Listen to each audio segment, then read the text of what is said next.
And let's take a minute to thank them all for their service.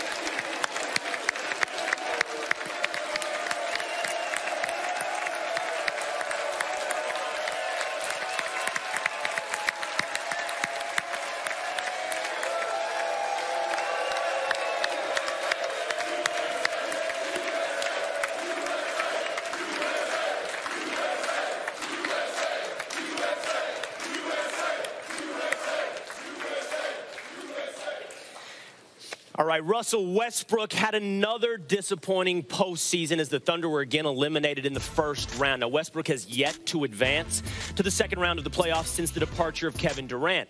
Yesterday, he had a lot to say to his critics where he took on some of the things people have been saying, including people at this table, about Russell Westbrook in the wake of yet another early playoff departure. Listen to Russ respond. You do so much at a high level, a lot of haters come. That's how life is, man.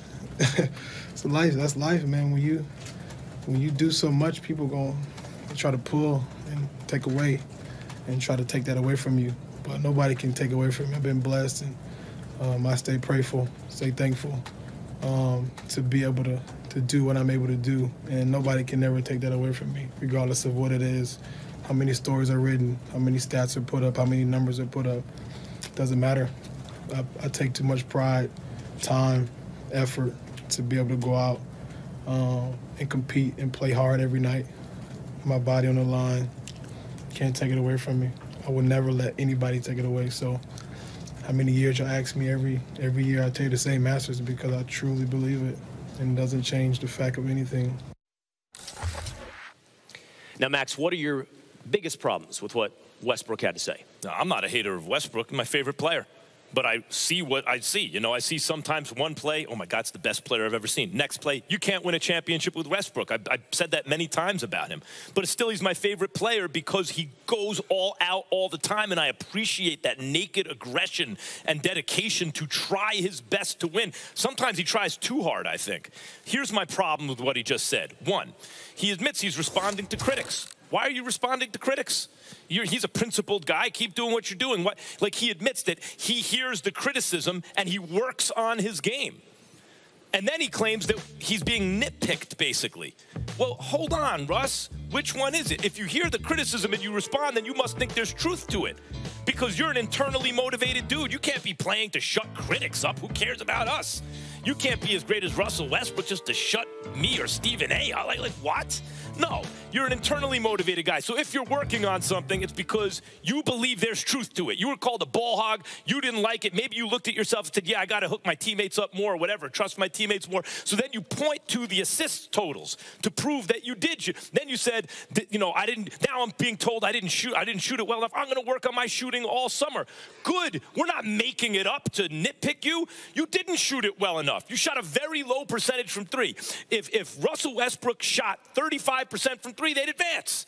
So what is he really saying? Look, we hold Westbrook to a very high standard because we see the talent. He has not won a single playoff series since KD left, and he's never won a championship. Is he saying, yo, to my critics, I play well enough, it's my teammates that aren't good enough? That's not true. Westbrook's had a lot of good teammates. Is he saying it's my coaching that's not good enough? Billy Donovan got there, they became the best defensive team in basketball. I don't think he's throwing his teammates or Billy Donovan under the bus. So what is he really saying? What we're saying, Russ, is we think so highly of you. We think you should be able to lead a team deep into the playoffs as the best player on the team. You've been unable to do it. So then we start looking for reasons why. And I'm not one to say you're a bad leader or something like that. I'm looking at your shooting and going, he ain't shooting it well enough, period. So when he then says, Stephen A., I'm going to go work on my shooting, he has to be acknowledging that it's true that his shooting isn't good enough. So what's he upset about? I'll tell you what he's upset about. He's upset about the fact that he doesn't get to control what we think and how we feel. Russell Westbrook wants us to shut the hell up and appreciate the greatness of his talent.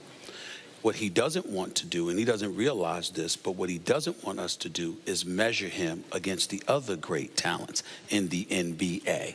And that's what most of these players are missing. Let me be very, very clear. Russell Westbrook is not only just a phenomenally great talent.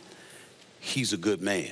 And what I mean by that is never get into any trouble off the court, bust his tail, never cheats us with effort, gives effort 100% of the time. I've communicated with his parents on several occasions throughout the years. Tremendously great people that love their son dearly, dearly. His wife, his kids, all of that stuff. And Paul George said it best. He's as real as it gets. There's not a phony bone in Russell Westbrook's body. He is 100% authentic about who he is and how he feels. So in that regard, he does not deserve to be excoriated. There doesn't need to be a character issue question about Russell Westbrook, because that is unfair.